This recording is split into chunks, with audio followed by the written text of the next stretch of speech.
I'm Finley and we're reading Chapter 9 of the Chocolate Touch. On the shame of it, the humiliation, John wept breathlessly as he ran, shocked and frightened, indignant and angry at the world that had suddenly turned against him. Mean old things, John thought, blaming Miss Plimsoll and Mrs. Quaver for his failures, even though nothing that had happened to him had been their fault in any way. Horrible old school, he thought, even though he had liked thought until that morning. Hateful Susan, he thought, even though he knew at the same time that he was really longing for her to be friendly with him again. Through the window, Mrs. Meadows saw John coming up the pathway. "Hello, John, dear," she called from the living room. "You're home early today. How nice. As a reward, there will be a piece of chocolate after supper." "I hate it," John shouted. He was crying too hard to say anything else for a moment. When she heard the sound of his voice, Mrs. Meadows rushed into the hall. "Why, what's the matter, dear?" she asked, putting her arm around him. John twisted away from her grasp, ran past her, and started up the stairs toward his bedroom. "Susan doesn't want me at her birthday party," he said as he went. "I know she doesn't. Well, I don't want to go to a rotten party anyway." I don't think you really mean that," Mrs. Meadows said. "Besides," she added, and John was halted by the softness of her voice, "Mrs. Buttercup just telephoned to say she was going to drive over herself at 4 o'clock to pick you up." "She did?" John said, blinking down at his mother from the top of the stairway. "Yes, she did," Mrs. Meadows assured him. "So you better hurry and get yourself washed and brushed. Your party clothes are laid out in your bed." There were games on the Buttercup's lawn while it was still warm enough outside. Later, the party supper, including the birthday cake, was going to be served indoors, and there would be a magician and a short movie. John joined in the blind man's buff and grandmother's footsteps and fox and geese, and soon he became more cheerful. He even temporarily forgot about chocolate. Susan looked very pretty. Her yellow curls had been brushed so hard that they looked silkier than ever. She was wearing a big blue ribbon, the same color as her eyes. Her cheeks were flushed with excitement, a deeper pink than her new party dress. On her feet were dainty little white socks and white shoes with straps that buttoned. Between games, Susan smiled at John and said, "I'm glad you came." They seemed to be on good terms again. Then Mr. Buttercup approached, bringing a bucket of water from the garage. He set it down in the middle of the lawn without spilling a single drop. "We're going to duck for apples," Susan whispered to John. "The boys against the girls. You can't be the captain of the boys' team." The two teams lined up for the race, Susan leading the girls and John the boys. "The idea is this," Mr. Buttercup explained. "When I say go, not yet, John." Susan and John will run to the bucket. There are 12 apples floating in the bucket and 12 people in the race. Using only their teeth, Susan and John will grab their apples and run back to their lines. As soon as they touch the hands of the number 2 runners in their teams, Denny and Duncan, Susan and John will go to the end of their lines, and Denny and Duncan will run to the bucket to duck for apples. Do you understand the way it's going to work? All right. 1 to get ready, 2 to get steady, and 3 to go. Susan bounded ahead like a jackrabbit and had her face deep in the bucket by the time John reached her side and crouched down for his apple. He got his eye on a big red one with its stalk jutting up conveniently for him to grab. He lowered his face, opened his mouth, and lunged. Somehow his nose reached the apple before his teeth did, and pushed it below the surface of the water. John's mouth followed the apple down. Then a horrible thing happened. The clear water in the bucket turned a dark brown, sweet liquid chocolate. Susan and John immediately pulled their heads up, but it was too late. Their faces were drenched with chocolatey syrup. "Oh!" Susan exclaimed, wiping chocolate out of her eyes. Chocolate syrup dripped down all over her delicate pale pink dress. "Oh," she moaned, John was in the same state. There was chocolate all over his face. There was a chocolate on his white shirt front and on his gray flannel shorts. And there was chocolate in his mouth. "Glug," John said, "glug." Susan was too surprised and angry to speak.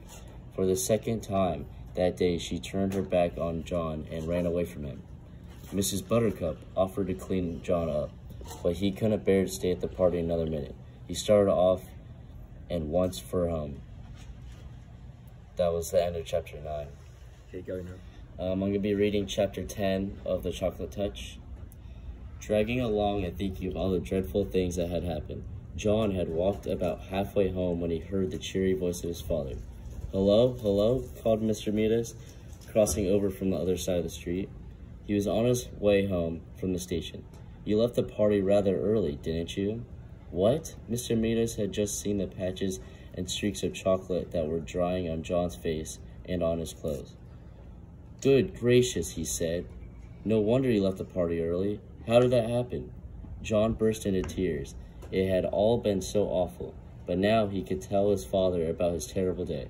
He stopped crying and only sniffed a little now, and then as he told the whole story about taking the coin to the candy store, about buying the box that had turned out to have only one chocolate in it, about the toothpaste, about the breakfast, the gloves, the silver dollar, the pencil, the lunch, the trumpet, and finally the apple dunking water. "You mean to tell me they really all turned to chocolate?" Mr. Midas asked. "You are sure you didn't imagine some of this?" "Oh, no," John assured him. "Well," Mr. Midas said, still looking doubtful, "we're only a couple blocks from that candy store of yours. Not that I've ever noticed one there. Suppose we stroll over and ask the man whether his chocolates always do strange things to people." "It's on the next corner," John said, recognizing some of the houses on the side of the street.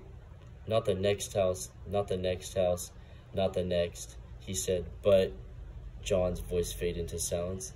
The corner where he had found the candy store was nothing now but an empty lot, open ground littered with a pile of rusty tin cans and broken bottles around a splintery old sign saying "for sale." Said Mr. Midas, frowning anxiously at John. "I think we'd better pay a visit to Dr. Cranium before we go home." "That's where the store was, though," John protested, beginning to cry again. He had shed more tears in that one day, it seemed, and certainly eaten more chocolate than in all the other days of his life put together. I know it was. Dr. Cranium was a busy man. As luck would have it, however, he was able to see Mr. Midas and John almost at once. "Well, well, well, well," said Dr. Cranium, "and how are we getting along now, John? Have we cut down on our candy yet?" "How do you do?" John responded dually. "Apparently he's had a bad day, Dr. Cranium," Mr. Midas said. "Trouble at school, you know, and a little accident at birthday party. What I'm worried about is that he keeps saying that everything he puts into his mouth turns to chocolate. No more than a nursery fantasy, I'm sure," Dr. Cranium said to Mr. Midas. "Well, John," he went on, looking down with a smile, "suppose you tell me in your own words what the matter seems to be." "Everything I put into my mouth turns to chocolate," John explained. "Everything I eat and everything I drink changes into chocolate. I'm thirsty and I'm getting a pain, a bad one, I think." Dr. Cranium sighed patiently and invited John to open his mouth and say, "Ah." "Ah," John said. Dr. Cranium peered into John's mouth briefly and gave a low whistle of surprise. "This chocolate eating simply must stop." He went to a supply cabinet. "I don't think there's any time to be lost," he told Mr. Midas. "I'm going to give the boy some of my own special compound. Dr. Cranium's elixir, I call it. Never fails." Dr. Cranium's bottle from one of the cabinet's crowded shelves. He removed the top from the bottle.